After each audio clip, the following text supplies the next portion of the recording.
Good evening, ladies and gentlemen. This is Hairy Muppet, and this is going to be game number 2 of the round of 16 of the DreamHack Valencia. And up the top left side of the map, it is going to be our red Zerg player Jaedong, who is freaking awesome. I swear to God, man, he is one of the most awesome players I've ever seen. Just the last game, just awesome all over the place. And yeah, all he has to do now is win another game, and he is through to the quarterfinals playing against Jip. And yes, down the bottom right side, with his back firmly up against the wall, it is going to be VortiX, man. And VortiX, he's got his work cut out for him, man, because I mean, VortiX knows how to play, man. He knows how to get it done. But I'm not sure if he knows how to get it done versus Jaedong, because Jaedong is proving to be very, very strong here. Just does all sorts of stuff all over the place. Now, VortiX did do some very, very nice Infestor play last game. Unfortunately, his Infestor play was against Roaches, so it wasn't that effectual. And then he switched into Hydras, but Jaedong switched into Hydras at the same time. So it sort of started to even out, but the fact was Jaedong managed to snipe the third. It was a beautiful snipe, just getting in there with some, he had attacks here, there and everywhere. Managed to slip in when VortiX wasn't 100% prepared. Took out the third base, and that was all she wrote, man. VortiX was out of it from that point. And yeah, just really awesome game. Really awesome. And here we go. VortiX, man. He is going for something crazy right here, man. This is I don't think this was a 6 pool. I think this was a 8 pool, 10 pool or something like this. Going for a baneling nest though, man. And this Overlord is going to absolutely crap itself when it sees the Lings coming along, man. You cannot see it right now, but he actually did select it for a second right there. He's like selecting, he's like, hey, you alright, man? And he's just yeah, that Overlord, man, totally crapped itself. And this Overlord's just about to crap itself as well, man. But yeah, alright, so Jaedong is still going for the hatchery, he's still going for the spawning pool, but he is going to be in a lot of trouble. He needs to get the queens out, he needs to get some spine crawlers out, he needs to do something right here. And he's going to try and defend with workers, but look at the banelings warping in, man, and the drones go straight for the banelings. So really, really good job. And these Lings need to be taken out, these guys, but they're just cancelled. He's got a couple more down the bottom side. And here we go. Jaedong's seeing these, so he's going to go for them. There's a couple more Lings down there attacking the workers. And the banelings just get out at the very last second. And a few drones just get obliterated. Bunch of Lings coming out there. A bunch of drones going down to very low health. The Lings are going to finish them off. And so far, VortiX has been doing a pretty good job here, taking down all of these workers, but I think he's I don't know, man. I don't think he's done enough. I really don't. I mean, the banelings were a nice touch, but he couldn't quite get enough done. And right now he's continuing to press the advantage. Well, I don't know. I don't think he really has an advantage. I mean, when you go for that early Ling pressure, it's pretty much you win or you lose. There's no middle ground at all. If you win, you win. If you don't win, you are too far behind to have any chance of winning anymore. I mean, it's just as simple as that. I mean, look at it. He hasn't been building any workers because he's been building all these guys. So even with all those workers taken out, he's still not ahead. He doesn't have an expansion, and Jaedong does. So he's pretty much you win or you lose right now. There is no transition into economy. There's no transition into a mid-game. You win or you lose. And it looks like right now that that VortiX is about to lose, man. I do not think that he can win this. 2 queens out on the board, twice as much production from Jaedong, and it just didn't work, man. It looked very scary for a little while, but the thing you've got to remember, the important thing is that Lings are not overpowered when it comes to killing drones. They're really not.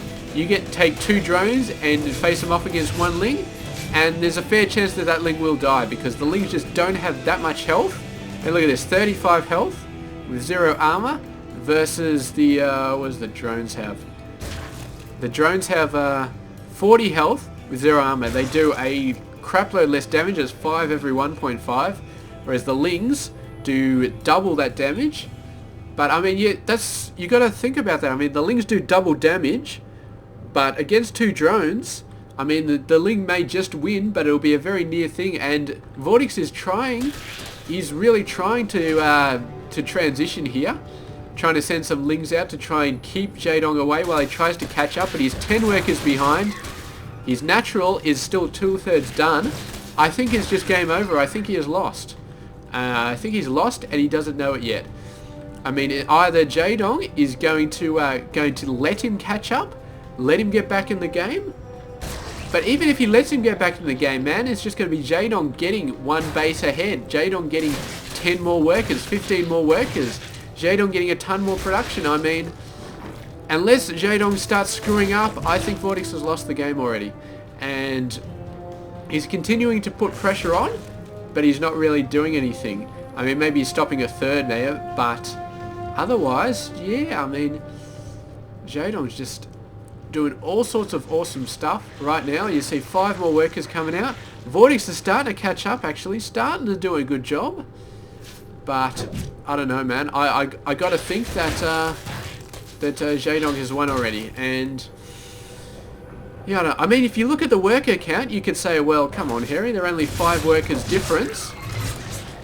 It's not that bad. VortiX has got more minerals than Jaedong. He can build a ton of workers easily, and they're both on the same amount of bases. So how can you say he's behind? And I don't know, man. I mean, maybe you guys have a point. Maybe he hasn't lost yet. If we have a look at the army tab, Jaedong does have a fair bit more. I mean, he's got about 250 more minerals worth of stuff. So there we go. There's the advantage right there. 250 more minerals. That's about 10 more Lings. And he's got even workers and even amount of minerals so far. So that is the advantage, I guess. And it's not a major advantage, but as long as he keeps that advantage, then he should be fine. And he's trying to push in here, but not quite getting it done. But he is sort of evening it out a little bit. But look at this massive amount of Lings, man. He does not want to draw this out, because I guess this is what we're sort of talking about. He has an advantage, but a small advantage at the start, even a large advantage at the start of the game, is a small advantage mid-game. If you are 50 minerals ahead, say, alright, let's say you're 300 minerals ahead, 2-3 minutes into the game, that's huge. 10 minutes into the game, that's not really that huge anymore. So Jaedong got himself an advantage. It wasn't a huge advantage, but it was an advantage. The longer the game goes on, though, the less impact that advantage has.